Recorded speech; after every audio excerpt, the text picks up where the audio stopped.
Well, thank you very much, and thank you to Pastor Paula. Paula's an incredible woman. She's been with me a long time, right from the beginning. This is a beautiful American tradition, and it's a true honor to be back with so many incredible leaders and people of faith at the National Prayer Breakfast. I think I've been here just about every time. It's hard to turn it down. I don't have the courage to turn it down. Sometimes I want to. Come back from a horrendous trip fighting people that can't stand us, keeping us out of wars, and seeing things that nobody would believe that anybody would see. And last time I came, I got in at 4 in the morning. They said, "Sir, you're going to be speaking at 7." I said, "Really? Oh, that's wonderful." I said, "Where?" "National Prayer Breakfast." I said, "I'll be there. I'm afraid not to be. I need all the help I can get."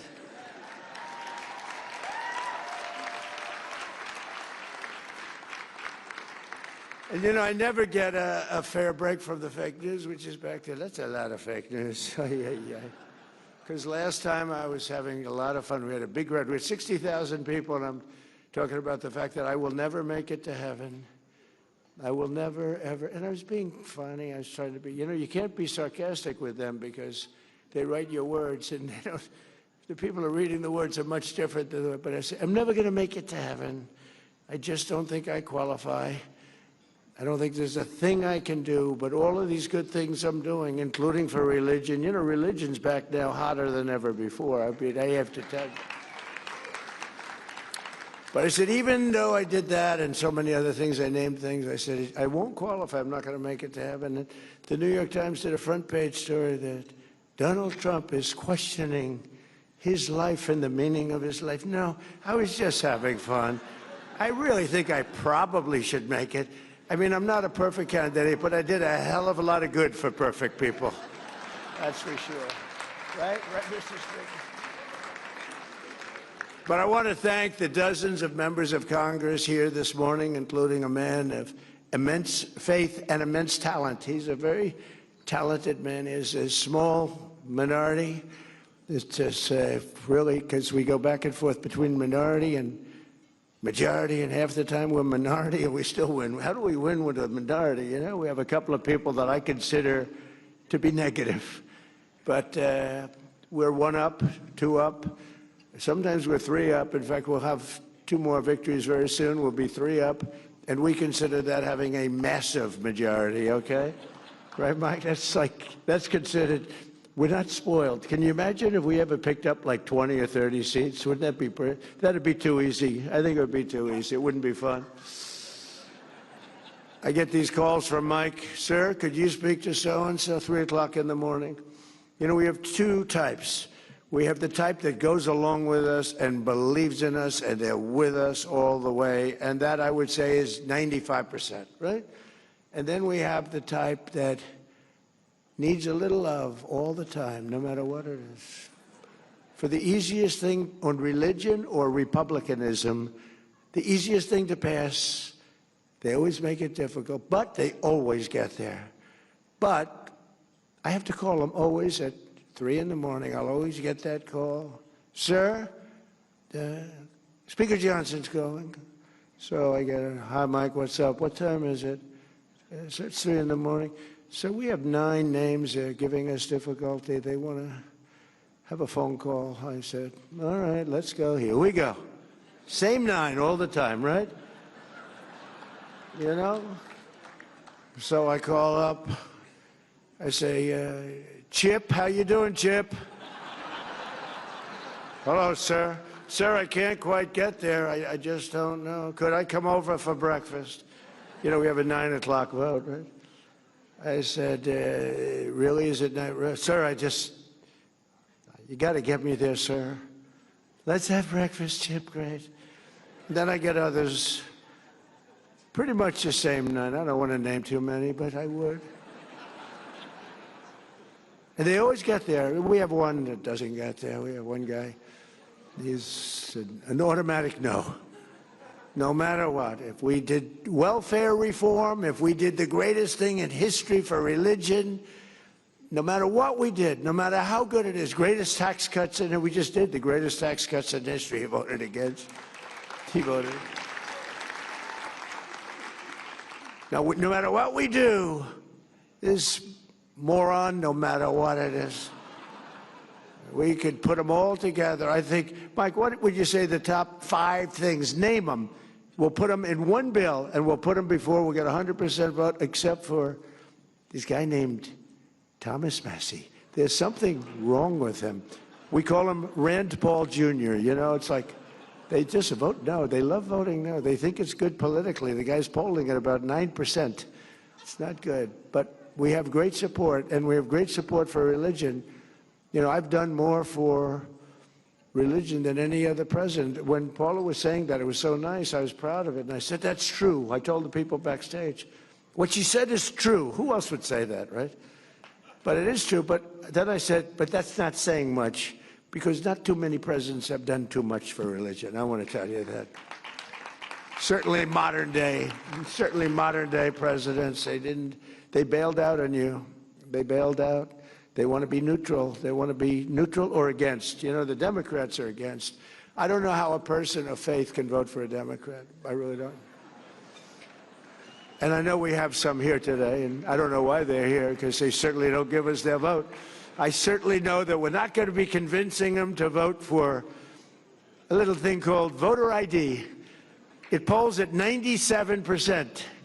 And even the Democrat, the people, the voters, are at 82% for voter ID, but the leaders don't want to approve it. They said they will strike. They will not allow it to happen. It's polling at over 90%. It's called voter identification. When you go to the polls, you show, if, yes, my name is so-and-so, and I live in the country. I'm here, I can vote. They say, that's not allowed. And no, everyone's trying to figure it out. And they do something to win. You know what it is? They cheat. But let's get on to another subject. No, at that, they're the finest, probably anywhere in the world, I would say. But we're trying to pass voter ID and other things having to do with your religion. And getting the Democrats to vote is very, very tough. But we're grateful to the co-chairs of the breakfast, Representatives Ben Klein and Jonathan Jackson and Governor Bill Lee of Tennessee. Thank you very much. Thank you very much. Thank you very much.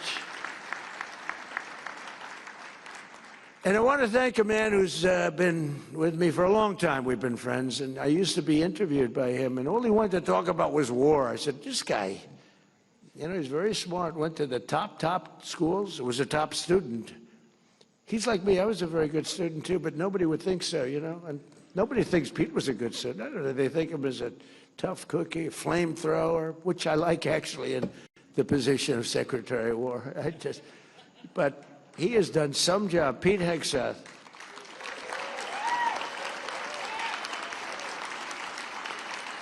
You know, he was very popular. He turned down a very large 5-year extension contract for millions of dollars a year. Oops, I don't want to say that. Your wife is here. She's saying, are you crazy? He's got the greatest wife. But it's true that Pete has just been incredible. And I used to go and be interviewed at Fox and Friends. Remember those beautiful days? And I'd say, what do you want to talk about? So I want to talk about releasing about 25 prisoners. They have arrested American soldiers because they taught them how to fight, and they fought really well, and they won every battle. And now they put them in jail because they said they were too tough. I said, so how many are there? 22. And some of these guys were on they were fairly tough, wouldn't you say, Pete? But, you know, it's true. We teach people how to fight, and then you put them in jail because they fought a little bit too hard. And we took care of a lot of business, but that's all. We didn't talk about the normal things that an interviewer would be talking about, right? But I saw that, and I saw his love for the military. It was obvious. He was always looking to protect soldiers. And I said, you know, he's a really smart guy. If I ever get this thing, I got to get it. It wasn't easy, you know. They rigged the second election. I had to win it. Had to win it. I needed it for my own ego. I would have had a bad ego for the rest of my life. Now I really have a big ego, though. Beating these lunatics was incredible, right? What a great feeling. Winning every swing state. winning the popular vote. The first time, you know, they said I didn't win the popular vote. I did, but they said. So they'd always say, they would always thought they'd introduce me. While Donald Trump did not win the popular vote, you know, I'm sitting up being introduced by a Democrat or somebody. And they say, why Donald Trump did not win the popular vote? He won the presidency. Here he is. I said, that was terrible. I said, and we won the popular vote by a lot. We didn't want to play any games. This has been a much different. We had a great first term. We had the greatest economy in history, but this one's going to blow it away already. It's blowing everything away. We have $18 trillion coming into our country, blowing everything away.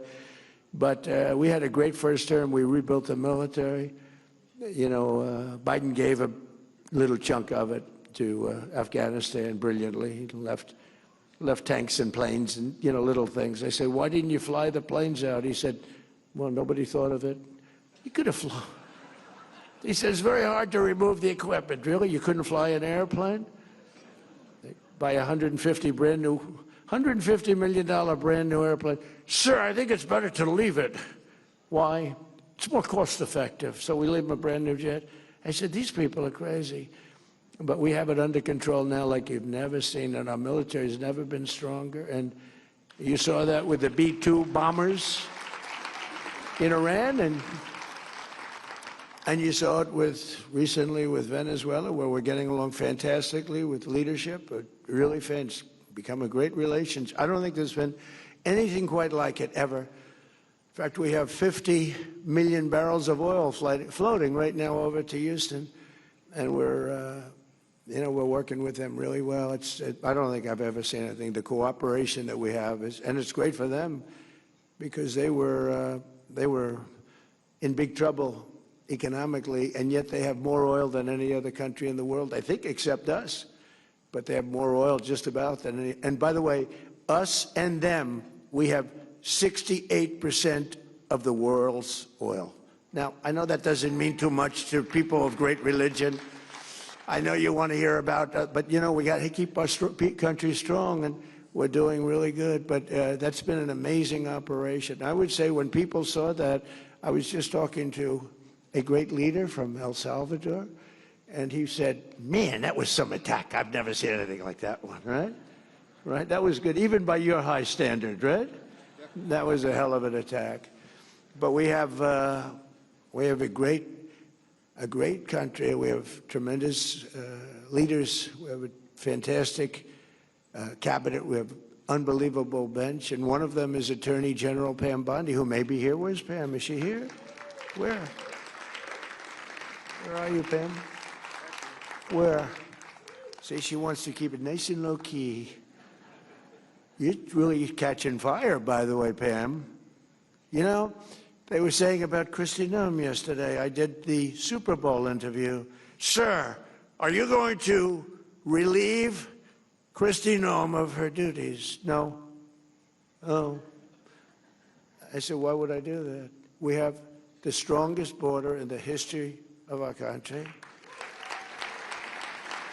We have the best crime numbers we've ever had. Going back to the year 1900, that's 125 years, we have the lowest crime numbers, despite the fact that this horrible, world's worst president, this is the worst president we've ever had, Biden. He had no idea he was president, so he doesn't take it personally. I don't want him to take it personally. Fortunately, he has no idea what the hell I'm saying. And he's watching right now. He's happy with what I just said. Okay. This is what we had running our country. But no,